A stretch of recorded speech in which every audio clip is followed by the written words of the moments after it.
Australia में होने वाली इंडिया की ओडीआई सीरीज क्या रोहित और विराट की आखिरी सीरीज होगी?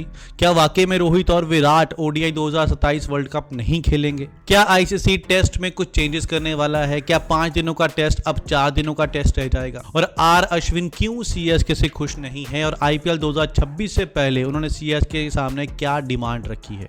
इन सारी चीजों के ऊपर डिटेल में बात करेंगे। तो चलिए बिना टाइम खोटी किए सीधा मुद्दे पर चलते हैं और बात करते हैं रोहित और विराट के ओडीआई करियर को लेकर। आए दिन रोहित और विराट के बारे में कोई ना कोई नई खबर सामने आ ही जाती है। आप सब सोच रहे होंगे यार ये खबरें निकल कहां से रही है? ना तो बीसीसीआई ने अपने ऑफिशियल हैंडल से कुछ बोला है, ना रोहित और विराट ने कुछ कंफर्म किया कि वो ओडीआई खेलेंगे, 2027 वर्ल्ड कप खेलना चाहते हैं, नहीं खेलना चाहते हैं। तो फिर कौन है जो ये खबरें फैला रहा है? सबसे पहले खबर ये आती है कि बीसीसीआई अब रोहित और विराट को कंसीडर नहीं कर रहा है ओडीआई वर्ल्ड कप 2027 के लिए।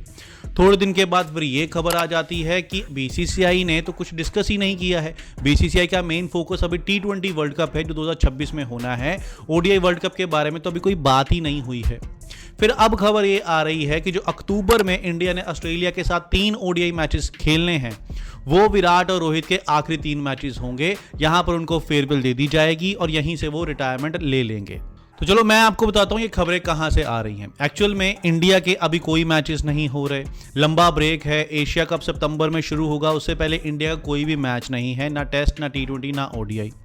अब इस लंबे ब्रेक में जो स्पोर्ट्स जर्नलिस्ट हैं, जो बड़े बड़े क्रिकेट के पेज हैंडल करते हैं, बड़े बड़े यूट्यूब चैनल वाले हैं, वो करे तो करे क्या? कौन सी ऐसी खबर दिखाएं जिससे उनकी व्यूअरशिप बनी रहे? तो उन्होंने रोहित और विराट का एक मुद्दा निकाला हुआ है।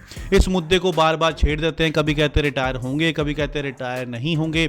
बस यही र्यूमर्स जो है वो मार्केट में फैले हुए हैं ताकि खबर बनानी है और उस खबर के सहारे अपना जो भी चैनल है, जो भी न्यूज़पेपर है, वो चलाना है। बस मैं आपको बता दूं कि रोहित और विराट फेयरवेल मैच खेलने वालों में से नहीं है। आपको याद होगा टी20 वर्ल्ड कप जीतने के साथ ही लाइव मैच में उन्होंने कह दिया था कि भाई साहब ये हमारा आखिरी मैच है। टेस्ट में जब उनको लगा कि बीसीसीआई शायद उनको कंसीडर नहीं कर रही है, उनके कारण टीम का बैलेंस खराब हो रहा है, तो उन्होंने टेस्ट से भी रिटायरमेंट ले ली बिना मैच खेले। अगर अभी भी उनको ये इस बात का एहसास हो गया ना कि ओडीआई वर्ल्ड कप के लिए बीसीसीआई शायद सीरियस नहीं है उनको लेने के लिए, तो भैया वो अभी के अभी रिटायरमेंट अनाउंस कर देंगे। उनको कोई ज़रूरत नहीं है ऑस्ट्रेलिया जाके ओडीआई सीरीज खेलने की। उन्होंने इतना लंबा क्रिकेट खेल लिया हुआ है, इतना कुछ किया है टीम इंडिया के लिए, वो एक फेयरवेल मैच के लिए अपना जो रिस्पेक्ट है वो दाव पे नहीं लगाएंगे। उनके लिए सबसे पहले उनकी रिस्पेक्ट है, उसके अलावा कुछ नहीं है। तो आप लोग इन अफवाहों के ऊपर बिल्कुल भी यकीन मत करो कि रोहित और विराट ओडीआई से रिटायर होंगे या 2027 तक खेलेंगे। जब तक कोई ऑफिशियल हैंडल से न्यूज़ नहीं आती, या तो बीसीसीआई अपने ऑफिशियल हैंडल से बोल दे तब उस बात को मानो, या रोहित और विराट कुछ कंफर्म कर लें तब इस बात को मानो। अदरवाइज अब मान के चलिए ये सारी जो है वो खबरें हैं जो खुद बनाई जा रही हैं। अभी रिसेंटली टेस्ट मैच का मुद्दा भी काफी गरमाया हुआ है। आईसीसी सोच रहा है कि टेस्ट फॉर्मेट में कुछ फेरबदल किया जाए ताकि टेस्ट और ज्यादा इंटरेस्टिंग हो जाए। ये जो तरीका सोच रहा है बहुत सी कंट्री को पसंद नहीं आ रहा है, क्योंकि इसमें कहा जा रहा है कि आईसीसी 2 ग्रुप बना देगा, group A, group B. Group A के अंदर टॉप की 60 में आएंगी, ग्रुप बी के अंदर बॉटम की 60 में आएंगी, और ग्रुप ए की टीमें आपस में मैच खेलेंगी, ग्रुप बी की टीमें आपस में मैच खेलेंगी। अब सोचने वाली बात यह है कि मान लीजिए सबसे पहले तो इसका जो अपोज किया था वो पाकिस्तान ने किया था, और ऑब्वियस है, बनता भी है क्योंकि वो ग्रुप बी में आ रहे हैं। और ग्रुप बी में अगर पाकिस्तान होती है तो क्या वो इंग्लैंड के साथ मैचेस नहीं खेलेगा, ऑस्ट्रेलिया के साथ नहीं खेलेगा? इंडिया के साथ तो चलो वो खेलता ही नहीं है, अलग बात है। लेकिन अगर इंडिया, इंग्लैंड, ऑस्ट्रेलिया, ये 3 टीमें ऐसी हैं जिनके कारण मुझे लगता है टेस्ट क्रिकेट अभी भी जिंदा है। इनके जब आपस में मैच होते हैं ना तो व्यूअरशिप बहुत ज्यादा आती है। अगर इन तीनों में से कोई एक कंट्री ग्रुप बी में चली गई, अगर टाइम खराब हुआ तो मान लीजिए ग्रुप बी में चली गई, तो क्या ये आपस में मैच नहीं खेलेंगे? अगर इंडिया ग्रुप बी में आ जाती है तो क्या बार बार जिम्बाब्वे के साथ ही खेलता रहेगा? वो पाकिस्तान के साथ तो वैसे नहीं खेलता है, जिम्बाब्वे, वेस्ट इंडीज, इनके साथ ही मैचेस खेलते रहेंगे।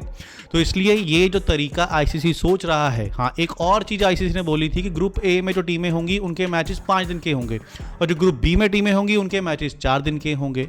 तो भाई साहब मुझे लगता है कि तरीका चलने नहीं वाला, क्योंकि रिसेंटली इंग्लैंड ने भी इसको अपोज किया है, क्योंकि उन्होंने बोला है कि टेस्ट क्रिकेट अगर हम ऑस्ट्रेलिया, इंडिया के साथ खेलेंगे तभी उसका फायदा है। अगर हमारा टाइम फ्यूचर में बुरा हुआ, ग्रुप बी में चले गए, तो फिर तो हम तो टेस्ट मैचेस खेलेंगे नहीं, क्योंकि इंडिया और ऑस्ट्रेलिया ग्रुप ए में होंगे, तो फिर कैसे हमारी टेस्ट क्रिकेट सर्वाइव होगी?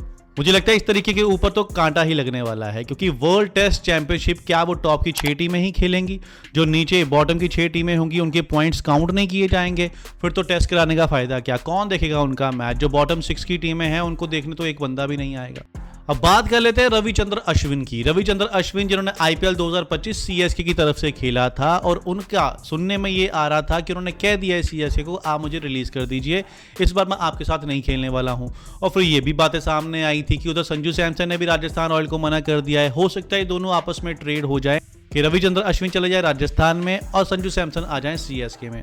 इसी के ऊपर एक और न्यूज़ सामने आई है। रविचंद्र अश्विन ने एक लेटर लिखा है सीएसके को कि आप जो भी आपके माइंड में है वो मुझे क्लियर कीजिए, कि आप ये सोच रहे हो मुझे रिटेन करने का, आपने क्या मेरा रोल डिसाइड किया हुआ है, क्या मुझे आप मैचेस खिलाने वाले हो, नहीं खिलाने वाले हो, इन सारी चीज़ों के ऊपर मुझे क्लैरिटी चाहिए, ताकि मैं भी अपना जो है आईपीएल 2025 का फ्यूचर डिसाइड कर सकूं कि मुझे करना क्या है। क्योंकि कहीं ना कहीं आर अश्विन को भी डाउट है कि शायद सीएसके उनको रिलीज कर दे, या फिर खिलाए तो उनको मौका ना दे, सिर्फ उसका एक्सपीरियंस यूज करे, मैचेस ना खिलाए। पिछली बार भी ऐसा ही हुआ था कि 14 मैचेस में से बहुत कम मैचेस आर अश्विन को खिलाए गए थे। तो आर अश्विन एक ऐसे खिलाड़ी हैं जो काफ़ी एक्सपीरियंस रखते हैं, गेंदबाजी का एक्सपीरियंस रखते हैं, तो जब डगआउट में उनको बिठाया जाता है तो शायद उनको अच्छा फील नहीं होता।